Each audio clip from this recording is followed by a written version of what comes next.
अभी यूके की गवर्नमेंट ने कहा कि पाकिस्तानियों को फिलफौरी बाहर निकालो यहाँ से। क्या वजूहत है कि हमारा बाइकआउट क्यों हो रहा है? असल में ये है, मैंने भी पढ़ी है ये अखबार में कि वहाँ 14% जो पाकिस्तानी है ना वो काम नहीं करते, बाकी जो बांग्लादेशी है, इंडियन है, दूसरे मुल्क है वो काम करते हैं। मैं तो कहता हूँ पाकिस्तान का मतलब था ना ला इलाहा इल्लल्लाह, लेकिन अभी उल्टा हो गया। पाकिस्तान का मतलब क्या, जो को मिलता ही खाइया बस।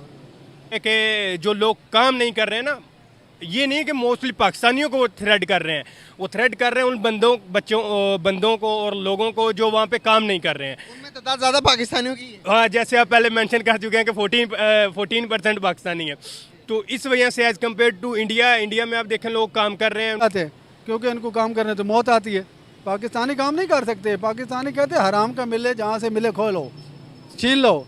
ये आप देख लो, यूनान वाले ने हाथ जोड़ कर कश्ती डुबो दी, यार इधर से ना आओ, हम मर जाओ लेकिन हमारे मुल्क को जान छोड़ो, लेकिन कहते नहीं हमने फिर भी जाना है। और नहीं भाई, वो बिजनेस करते हैं, तरक्की करते हैं, उनका काम है तरक्की करना। ठीक है, आगे बढ़ रहे, वो चांद तक पहुंच गए, हम क्या है, हम चांद से, वो कहते हैं चांद में कोई चीज़ मिले तो वो छीन के ले आए। क्यों पाकिस्तानियों को निकालने में तुले हुए हैं? दुनिया पूरी हमारा बाइकआउट क्यों कर रही है? सर पाकिस्तानी खुद भी मतलब एफर्ट नहीं करते हैं। ये समझते हैं कि बस जो करें पॉलिटिशियंस करें, एज आ इंडिविजुअल जो है ना वो एफर्ट्स नहीं करते हैं। एज ए इंडिविजुअल सब जो काम चोर हैं और सबको यही है कि बस के कोई और हमारा काम कर दे। 71 में हमसे बांग्लादेश भी छिन गया। हाँ, तो अभी बलोचिस्तान भी छीन। बर्मिंघम के अंदर से पाकिस्तानियों का बाइकआउट करने का एक ट्रेंड चल पड़ा है। वो कह रहे हैं कि पाकिस्तानी यहाँ पर आ रहे हैं, कोई कामकाज नहीं कर रहे, जिसकी वजह से जो यूके की जो गवर्नमेंट है उन पर बोझ पड़ता जा रहा है। तो वहाँ पर इंडियंस भी हैं, वहाँ पर और कंट्रीज से भी लोग हैं, तो उनका बाइकआउट क्यों नहीं, हमारा बाइकआउट क्यों होता जा रहा है? असल में ये है, मैंने भी पढ़ी है ये अखबार में कि वहाँ 14% जो पाकिस्तानी है ना वो काम नहीं करते, बाकी जो बांग्लादेशी है, इंडियन है, दूसरे मुल्क है वो काम करते हैं, वो ज़्यादा काम करते हैं। वो यहाँ से जो जाते हैं ना हमारे पाकिस्तानी, वो काम नहीं करते, पढ़ने के लिए, स्टडी वीज़े के लिए जाते हैं, वहाँ जाकर वो जॉब कर रहे हैं, लेकिन करते नहीं हैं। अच्छा, हाँ, ये बिल्कुल हमने भी पढ़ी है। और ये ट्रेंड चला कि हम वैसे भी आलसी मुल्क हैं, भिखारी है, वो कहते हैं चलो भीख से वहाँ भी कुछ मिल जाएगा, भीख मांगने चले जाते हैं कि चलो यहाँ आए कोई भीख से मांग जाए। इस पर वो उनको मिलता है गुजारा अलाउंस बरतानी हुकूमत देती है लोगों को, जो बेरोजगार होते हैं, वो कहते हैं चलो इसे गुजारा चला लेते हैं। ठीक है, जुगाड़ लगा लेते हैं, जब से जुगाड़ लगता है लगाएं, जब नहीं हुआ चलो वापस से पाकिस्तान चले जाएंगे। बल्कि पाकिस्तान उन्हें क्या करना है, आकर वो कहते हैं चलो भीख मिल रही है, खा रहे हैं बस। हम शुरू से असल में हैं भिखारी कौम, पाकिस्तान है ही भिखारी। हम उधर से भीख मांगते हैं, उधर से भीख मांगते हैं, कभी अमेरिका से, कभी यूएई से, कभी सऊदी अरब से भीख मांगते हैं। ठीक है, कभी बरतानिया से भीख मांगते हैं, भिखारी कौम है। और हकीकत बात यह है कि हम वाकई भिखारी हैं, हमें काम करने की आदत नहीं है।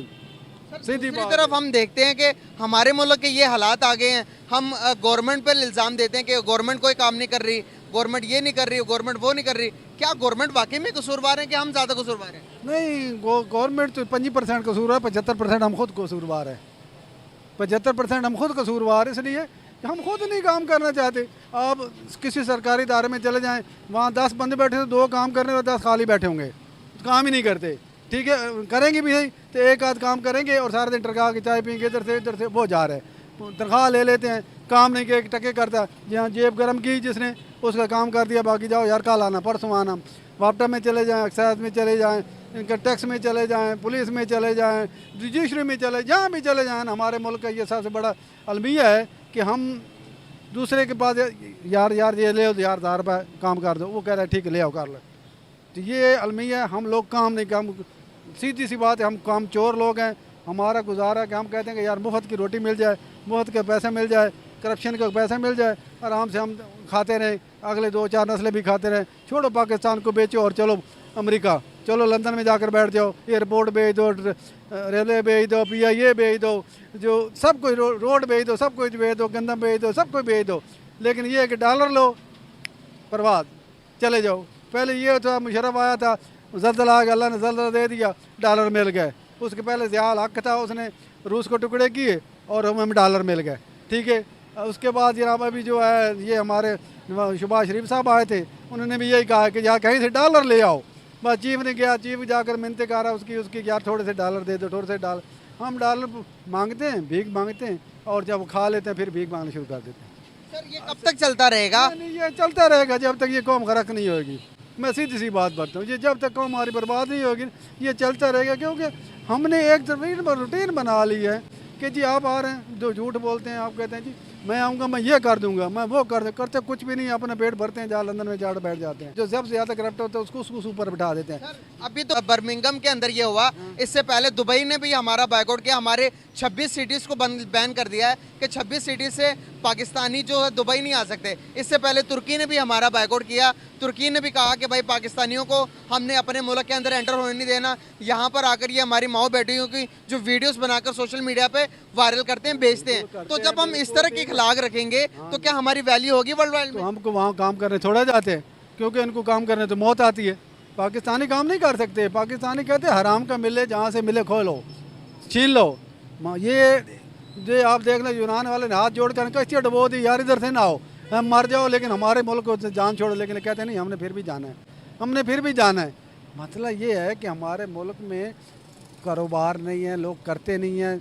असल में ये है कि कुछ हमारे मुल्क की पॉलिसी इसके सियासतदान भी इस तरह है कि जो जागीरदार है वही बैठा हुआ है, जो किसी को और आने के देना नहीं है, जो आने आते हैं उसको बोला कर। हिंदुस्तान में भी यही होता। नहीं, हिंदुस्तान की एक कानून है, उन्होंने अपने आज तक कानून को ऐसा भी नहीं किया, टच भी नहीं किया। हमारा कानून पार्लियामेंट कानून को बिखेर के उधर दे देती है, हाई कोर्ट के आर्डर कैसे कर दो, सदर से आर्डर खोलो, सदर से आर्डर ये कर लो। क्या है, उन्होंने अपने मुल्क ऐसा सुना है आपने, वो पूरा 5 साल लगाते हैं, उनका वजीर पूरा 5 साल लगाते हैं। नरेंद्र मोदी के भी ये 10 साल पूरे होने वाले, अगले 5 साल भी उनको मिलेंगे। हाँ मिलेंगे, हो सकता है मिल जाए, अगर वो जीत जाए, अगर उसकी पॉलिसी अच्छी है तो मिल जाएंगे। ठीक है, बाहर में के मुल्कों में क्या लगता है किसकी ज़्यादा रिस्पेक्ट है, हमारी या फिर उनकी? मैं तो हमारे मुल्क की जितनी भी यूनिवर्सिटी में एक भी बैन अवी नहीं है। इंडिया की 8 यूनिवर्सिटी बैन अवी हैं, ठीक है, उनकी रिस्पेक्ट भी अभी आपके सामने इतनी दुनिया यहाँ आई थी जो है, इसमें जो कॉन्फ्रेंस हुई है तो वो यहाँ से चले गए, वो वलियात भी आया था, लेकिन हमारे मुल्क में कोई नहीं आया ही नहीं। हिंदुस्तान गुजार लिया। नहीं, इन्होंने बेचारे मांगते रहे आ जाओ आ जाओ आ जाओ, मिन्नतें भी करते रहे, कहा नहीं हमने नहीं जाना।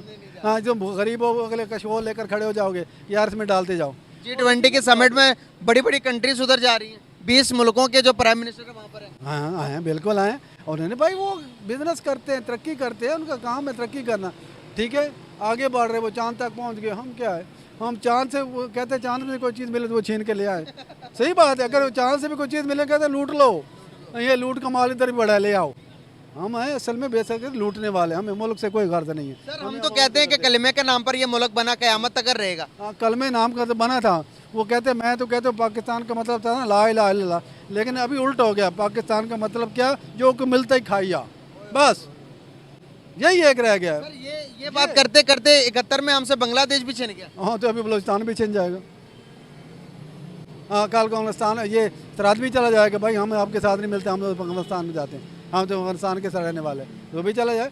हमारे असल में मुल्क में ये है कि हमारे को पुलिस साथ नहीं है। हर बंदा, ये कोई नहीं कहता कि यार ठीक है आज मेरा अवाम का बंदा, गरीब बंदा दाल के साथ रोटी खाए तो एक सदर भी दाल के साथ रोटी खाए, मतलब तो तब है, ठीक है। एक आदमी पैदल चल रहा है, सदर भी पैदल चल कर आए, असूल तो ये होना चाहिए ना। यहाँ पर आपको पता, मैं मिसाल दूंगा आपको हिंदुस्तान के प्राइम मिनिस्टर की, अभी तक 10 साल हो गए उनको, उनके खाने पीने पर पता कितना खर्चा आया होगा, अंदाजा लगाएं कितना होगा।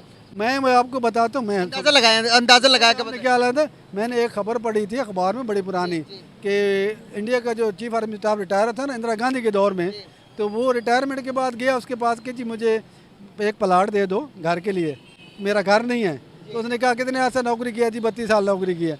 कहते 32 साल मुराद ली है, कहते ली है, गाड़ी ली थी, हर चीज़ मिला था। कहते अभी क्या लेने आयो, 32 साल तो अयाशी की है, अभी क्या लेना आयो, अभी इसी पेंशन मिल रही है ना, मेरा इसी पर गुजारा कर। क्या कैसा निज़ाम है आपको मैं बताता चलूँ कि उनको 10 साल में उनका खाने पीने का खर्चा 0 है, 1 रुपये भी नहीं आया, और जो खर्चा करते हैं वो अपनी इनकम से करते हैं, अपनी सैलरी से करते हैं। और हमारे यहाँ पर जो प्राइम मिनिस्टर होता है हेलीकॉप्टर में नाचते जाते हैं नतिया गली, बिल्कुल जाते हैं हेलीकॉप्टर में नाचते जाते हैं। और सबसे बड़ी बात यह है कि मैं जी कहते हैं इनके पास इतना दौलत कहाँ के, इधर से उठते हैं सुबह लंदन पहुँच जाते हैं, वहाँ से उठते हैं लंदन पहुँच जाते हैं, और वहाँ भूखी मारे आम करोड़ों की डॉलरों की कर्जाई हो गई है, और लंदन के लिए आ जा रहे हैं, उनके लिए इतना पैसा है। बहुत शुक्रिया आपका सर, बहुत अच्छा लगा आपसे बात करके। सीधी सी बात करते हो, हमारे मुल्क जो है ना, यकीन कर लो, अंग्रेज को 10 साल के लिए उधार पर दे दो कि यार 10 साल के लिए ठेके इसको सीधा कर दो, खुदा कसम वो सीधा कर देगा। अच्छा, अंग्रेज को वापस दे दें मुल्क? दे दें, अंग्रेज को दे 10 साल के लिए, इसको सीधा कर दो, ठीक है, वो इसको बिल्कुल सीधा कर देगा।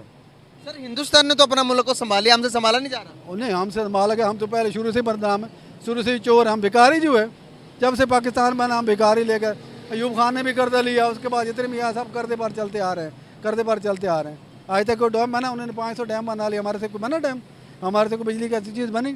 हम बस उधर से मांगो, इधर से मांग, इधर से मांग, इधर से मांग, यही काम है। सर गैस आप लोगों ने जानी अंकल की राय, ये कह रहे हैं कि जब तक हम अपने पाँव पर अपने जिम्मेदारियां नहीं हो सकते, नहीं हो ही नहीं सकते। ये कह रहे हैं कि हम कोई अब सर उम्मीद पे दुनिया कायम है, उम्मीद रखनी चाहिए। हमारा मुल्क है, उम्मीद अगर हटा देंगे तो कैसे डेवलपमेंट? आप एक चीज़ कर लें कि जो खाने पीने की एशिया है ना, सिर्फ इसको सस्ता कर दें, यकीन कर ये मुल्क तरक्की कर जाएगा। सिर्फ खाने पीने की एशिया, महंगाई से तंग आकर जो गरीब आवाम है वो अपने इमोशंस पे काबू नहीं रख पा रहे हैं। ये कह रहे हैं कि ये मुल्क जिससे लिया था उनको वापस कर दें, अंग्रेजों को दे दें वापस, तो ये मुल्क को सीधा कर देंगे, मुल्क के हालात ठीक कर देंगे। इसमें आपकी क्या राय है? अपनी राय कमेंट बॉक्स में जरूर दें। बहुत शुक्रिया, बहुत शुक्रिया अंकल आपका। चलते हैं किसी और की तरफ, उनकी राय लेते हैं। आइए मेरे साथ। अस्सलाम वालेकुम। वालेकुम सलाम। कैसे हैं आप? सामने देखना आप सुनाए? जी मैं भी ठीक। नाम आपका? मोहम्मद फहद। क्या करते हैं? मैं जी स्टडी करता हूँ। जबरदस्त। कौन सी क्लास में? मैंने BS किया है साइकोलॉजी में। बहुत ज़बरदस्त यार। बात करने का पर्पस ये है कि पूरी दुनिया के अंदर बहुत सारी सिटीज़ ऐसी हैं जहाँ पर, कंट्रीज ऐसी हैं जहाँ पर पाकिस्तानियों का बाइकआउट चल रहा है। बर्मिंघम आपको पता होगा, यूके की एक बहुत बड़ी सिटी है जहाँ पर सबसे ज़्यादा तादाद पाकिस्तानियों की है। वहाँ पर इतने ज़्यादा पाकिस्तानी हो गए हैं कि पाकिस्तानी 14% पाकिस्तानी वहाँ पर कोई कामकाज ना धंधा कोई नहीं कर रहे। तो वहाँ की गवर्नमेंट ने, अभी यूके की गवर्नमेंट ने कहा कि पाकिस्तानियों को फिलफौरी बाहर निकालो यहाँ से। क्या वजूहत है कि हमारा बाइकआउट क्यों? वहाँ पर तो इंडियंस भी है, इंडियंस को कभी क्यों नहीं बाइकआउट किया उन्होंने? यार एक्चुअली ये है ना कि जो कंट्रीज़ होती हैं मोस्टली आप देखेंगे कि वो कलेक्टिवली जो काम करते हैं ना लोग, उनकी वजह से चलती है। ठीक है, तो अगर हम जाएंगे वहाँ पे बैठेंगे, कामकाज नहीं करेंगे, वहाँ की गवर्नमेंट हमें सालाना पे करती रहेगी, एजुकेशन का भी देगी, मेडिकल की फ़ीस भी देगी, बच्चों की भी देगी, तो डेट मीन्स के हम गवर्नमेंट पे बोझ बन जाएंगे। लिहाजा उस बोझ को ख़त्म करने के लिए जो गवर्नमेंट है वो चाह रही है कि जो लोग काम नहीं कर रहे हैं ना, ये नहीं कि मोस्टली पाकिस्तानियों को वो थ्रेड कर रहे हैं, वो थ्रेड कर रहे हैं उन बंदों को और लोगों को जो वहाँ पे काम नहीं कर रहे हैं। उनमें तादाद ज़्यादा पाकिस्तानियों की है। हाँ, जैसे आप पहले मेंशन कर चुके हैं कि 14% पाकिस्तानी है, तो इस वजह से एज़ कम्पेयर टू इंडिया में आप देखें लोग काम कर रहे हैं। उनके ये हो सकता है, मे भी पॉसिबिलिटी है कि उनको इसलिए नहीं निकाल रहे कि वो लोग काम करते हैं, हमारे वाले लोग काम नहीं करते हैं। लिहाजा अगर आप गवर्नमेंट पे जो बोझ बनेंगे तो वो डेफिनेटली वो अपने बैंकक्रप्ट होने से बचने से पहले आपको निकालेगी कि ये हम पे ज़्यादा बोझ ना बने और हमारे जो एक्सपेंसेस हैं वो कम हो जाएँ। उस टाइम पहले आपने देखा होगा दुबई में भी हमारा बाइकआउट हुआ, उससे पहले आपने देखा होगा तुर्की में भी बाइकआउट हुआ। दुनिया हमसे रिजर्व क्यों रहना चाहती है? क्या हमारी वैल्यू क्यों कम हुई है? एक टाइम होता था कि हमारी वैल्यू बहुत अच्छी हुआ भी करती थी दुनिया में।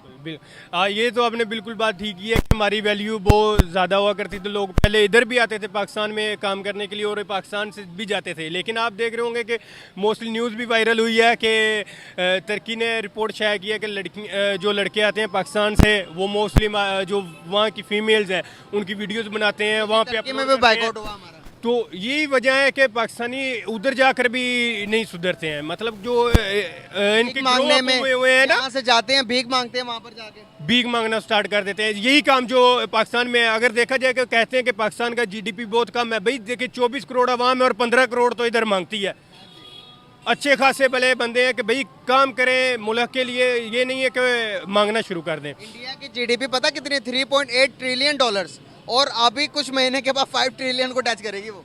तो आप वहाँ पे देख सकते हैं कि लोग काम करते हैं। और दूसरी बात मैं कहना नहीं चाह रहा, आप समझ सकते हैं कि यहाँ पे एक ही इदारा है जो हमारे ऊपर मुसल्लत है, जिसकी वजह से ये सारा काम है। लेकिन इंडिया में हर बंदे का जो रिस्पॉन्सिबिलिटी है वही काम करता है, ना कि एक बंदा सारे मुल्क को चलाए। वहाँ पे कलेक्टिवली सारे काम कर रहे हैं ना। यूके एक बहुत बड़ा स्टेट है, आप देख रहे हैं कि यूके की पहले हुक्मरानी हमारे ऊपर भी थी, तो हम सही चल रहे थे। पाकिस्तान भी डेवलपमेंट, हिंदुस्तान भी डेवलपमेंट, चलो हिंदुस्तानी था, पाकिस्तान तो तब था नहीं, हम डेवलपमेंट की तरफ जा रहे थे। क्या समझते हैं कि अभी अंग्रेज़ों के पास भी जाकर उनको भी हमने बैंक करप्ट करवा दिया? यार ये तो हम कह सकते हैं, लेकिन आप देखें कि अगर पिछला सब कॉन्टिनेंट का GDP देखा जाए तो 27% था। ठीक है, तो मसला वाकई आप ठीक कह रहे हैं कि उस वक़्त जो यूके हमारे ऊपर रोल था तो हमारी GDP भी बिल्कुल ठीक थी, लेकिन उस वक़्त ये था कि लोगों में ये हिंदू मुस्लिम यूनिटी थी। अभी तो देखें कि आप मुसलमान एक दूसरे से नफरत कर रहे हैं। मैं तो खुद ही इतनी इनसिक्योरिटी फील करता हूँ कि इधर नई फ्रीडम से घूम सकता। ठीक है, उस वक़्त फ्रीडम से क्यों नहीं घूम सकते? यार आप देखें कि एक तो ना तो मैं ठीक से बोल सकता हूँ क्यों? किसी भी फ्रीडम, अगर मैं बोलूँगा तो फ्रीडम ऑफ स्पीच की बात कर रहे हैं, हाँ, फ्रीडम ऑफ स्पीच की बात कर रहा हूँ। है कि नहीं? नहीं है यार। अगर मैं अभी बोल रहा हूँ, अगर कोई मुझे सुनेगा जिसको मैं थ्रेट करना चाह रहा हूँ, तो मे भी हो सकता है कि मैं कल को ना हूँ। तो इन चीज़ों से बचने के लिए भी कुछ लोग हैं जो बेचारे खामोश रहते हैं। तो ये जो हमारा फंडामेंटल राइट्स है ना, कॉन्स्टिट्यूशनल के, अनफॉर्चुनेटली मैं ये तो कॉन्स्टिट्यूशन की बात तो नहीं करूँगा, क्योंकि कॉन्स्टिट्यूशन तो ओवरऑल हिस्ट्री पाकिस्तान की क्या है, कुछ भी नहीं है। कॉन्स्टिट्यूशन किसी भी एरा में उस पर फोकस नहीं किया गया है। हिस्ट्री किसकी है? हिस्ट्री सिर्फ एक इंस्टीट्यूशन की है, तो वो आप बेहतर जानते हैं मुझसे। सही हो गया यार। फ्यूचर क्या देखते हैं पाकिस्तान में रहते हुए एक पाकिस्तानी नौजवान स्टूडेंट, क्या फ्यूचर देखते हैं? यार अगर तो हम होप की बात करें तो उस पर तो दुनिया कायम है, ठीक है। तो एक है कि अगर इस मुल्क में कॉन्स्टिट्यूशन को अच्छे तरीके से फॉलो किया जाए, जैसे एक बात है इशरत हुसैन ने पिछले दिनों रिपोर्ट शेयर की है, उसमें वो लिखता है, we don't need revolution, we need reforms, we don't need money, we need foreign policies बेहतर करी जाए हमारी ना। तो मसला ये है कि अगर हमारे जो पॉलिसीज़ हैं उनको स्ट्रक्चरलाइज किया जाए अच्छे वे से और एक अच्छे फॉर्म से बनाया जाए, तो पाकिस्तान इसी जगह से रन कर सकता है, क्योंकि हमारे पास रिसोर्सेज हैं, हर चीज़ है। तो इसका मसला नहीं है, मसला सिर्फ ये है कि उसको यूटिलाइज कैसे करना है, वो है। यहाँ पर मैं आपको कट कर रहा हूँ। बात करने का यहाँ पर मकसद, आप हिंदुस्तान को देख लें, हिंदुस्तान के पढ़े लिखे आप जैसे मेरे जैसे नौजवान बाहर की कंट्री में जाकर आप अमेरिका की सबसे बड़ी कंपनीज का देख लो, वहाँ पर सीईओ इंडियन मिलेंगे आपको। क्या वजूहत है? वो अपना जो इंडियंस अपने कंट्रीब्यूशन है अपनी कंट्री के लिए भी, और जिस कंट्री में रह रहे हैं वहाँ पर फ़ायदा पहुँचा रहे हैं। तो हमारी तालीमात क्या हैं, हमारे एजुकेशन सिस्टम क्या है? क्या हमें ये सिखाता है कि बाहर जाकर उनको भी आपने तबाह करना है, या क्या सिखाता हमें? क्या वजूहत है? हम कभी नॉमिनेट नहीं हो पाए, कभी उभर कर नहीं आए, हमारा नाम हमेशा टेररिज्म से जोड़ा जाता, हमारा नाम हमेशा उल्टी चीज़ों में आता है।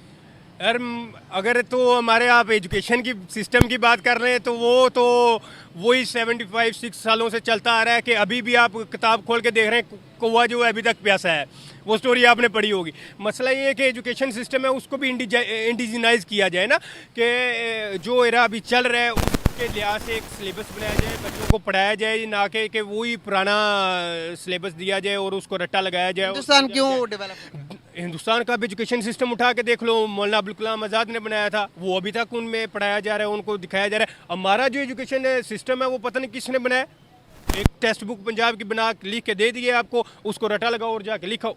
इससे आपके जो जहन है वो सिर्फ बिल्कुल मेमोरी आपकी स्ट्रॉन्ग होती जा रही है, और ये नहीं है कि आप जाके दुनिया में परफॉर्म करेंगे। मेमोरी चेक कर रहे हैं, मेमोरी टेस्ट, हर बच्चे की मेमोरी बराबर तो थोड़ी होती है, बराबर नहीं होती है। कोई किसी चीज़ में अच्छा होता है, कोई और किसी चीज़ में। बिल्कुल।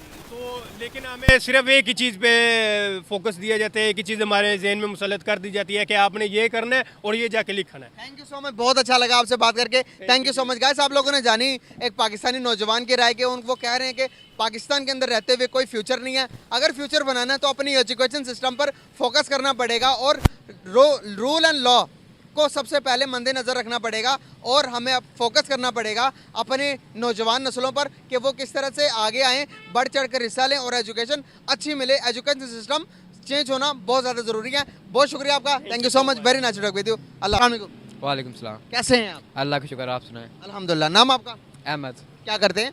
मैं स्टूडेंट हूँ, LLB का स्टूडेंट है। ज़बरदस्त हो गया। बात करने का पर्पस है कि आप देख लो हमारे मुल्क के जो मौजूदा सिनेरियोस हैं, जो हालात हैं, यहाँ पर पाकिस्तान बैंकरप्ट होने जा रहा है। मतलब कि अभी तक अनाउंसमेंट नहीं किया, तकरीबन हो गए हैं बैंकरप्ट। तो दूसरी तरफ अगर मैं बात करूँ तो दुबई के अंदर हमारा बाइकआउट, तुर्की के अंदर हमारा बाइकआउट, ओवर द वर्ल्ड में हमारा बाइकआउट चलता जा रहा है। अब यूके की एक सबसे बड़ी सिटी है बर्मिंघम, जहाँ के अंदर से पाकिस्तानियों का बाइकआउट चलते हुए आ रहा है। क्या समझते हैं, दुनिया हमारा बाइकआउट क्यों कर रही है? सर फर्स्ट ऑफ ऑल देखें तो हमारी इकॉनमी सबसे ज़्यादा स्ट्रगल कर रही है। सबसे बड़ा मेन पर्पस ये है, इकॉनमी की स्ट्रगल करने की वजह से एक्सेप्ट कोई भी नहीं हमें करना कर। उसके अलावा सेकंड ये है कि हमारे इकॉनमिक क्राइसिस बहुत ज़्यादा चल रहे हैं। उसके बाद पॉलिटिकल क्राइसिस बहुत ज़्यादा हैं, मतलब कि कोई स्टेबिलिटी नहीं है हमारे पॉलिटिकल जो है सिचुएशन के अंदर। तो उसके अलावा अब देखें ना, जब तक आप अपना काम, हर एक सेक्टर को अपना काम करना चाहिए। जब आप इस तरह हर एक सेक्टर अपने अपनी जिम्मेदारी लें तो बेहतर होता है। अगर आप दूसरे के इंस्टीट्यूट की अगर आप उस हदूद में जा रहे हैं तो फिर मुल्क को नुकसान ही होता है। और हमारे जो पॉलिटिशियंस हैं वो भी अपना अपना लगे हुए हैं, उनको बस अपनी फिक्र है, उनको मतलब एक दूसरे से लड़े। हम भी देखें ना, नून लीग होगी या फिर PTI होगी, उनको आपस सही होगा। बात यहाँ पर हो रही थी बर्मिंघम की, वहाँ पर क्यों बाइकआउट चल रहा है? क्यों पाकिस्तानियों को निकालने में तुले हुए हैं? दुनिया पूरी हमारा बाइकआउट क्यों कर रही है? सर पाकिस्तानी खुद भी मतलब एफर्ट नहीं करते हैं। ये समझते हैं कि बस जो करें पॉलिटिशियंस करें, एज आ इंडिविजुअल जो है ना वो एफर्ट्स नहीं करते हैं। एज इंडिविजुअल सब जो काम चोर हैं और सबको यही है कि बस के कोई और हमारा काम कर दे, खुद हम काम ना करें। और ये पाकिस्तान से बाहर आउट ऑफ कंट्री जाते हैं कि हम वहाँ जा काम करेंगे, पाकिस्तान के हालात ख़राब हैं, लेकिन ये वहाँ जाके भी जो है काम चोरी करते हैं। अगर ये बाहर जाने के बजाय पाकिस्तान में रह के अगर एफर्ट्स करें तो ये पाकिस्तान की सिचुएशन बेहतर हो सकती है। क्या समझते हैं आपके बर्मिंघम के अंदर सिर्फ और सिर्फ पाकिस्तान का बाइकआउट हुआ? वहाँ पर हिंदुस्तानी भी थे, वहाँ पर बांग्लादेशी भी थे, वहाँ पर नेपाली भी थे, वहाँ पर इंडोनेशिया से भी थे, पूरी दुनिया से लोग जाते हैं। सिर्फ पाकिस्तान का ही बाइकआउट क्यों? हिंदुस्तान को प्रायोरिटी क्यों मिल रही है हर जगह पर? वहाँ पर अगर बांग्लादेश को भी हमसे ज़्यादा प्रायोरिटी मिल रही, क्या वजूहत है? सर फर्स्ट ऑफ ऑल देखिए ना, तो हमारी कंट्री बहुत ज़्यादा डाउनफॉल हो गया हमारी कंट्री का। अब इंडिया को देखें, उन्होंने जो है मून के ऊपर अपना मिशन लॉन्च कर दिया है। इस तरह बांग्लादेश को देख लें, वो बहुत ज़्यादा इंप्रूवमेंट कर रही है। हर एक कंट्री जो है वो हर एक सेक्टर में इंप्रूव कर रही है, जबकि पाकिस्तान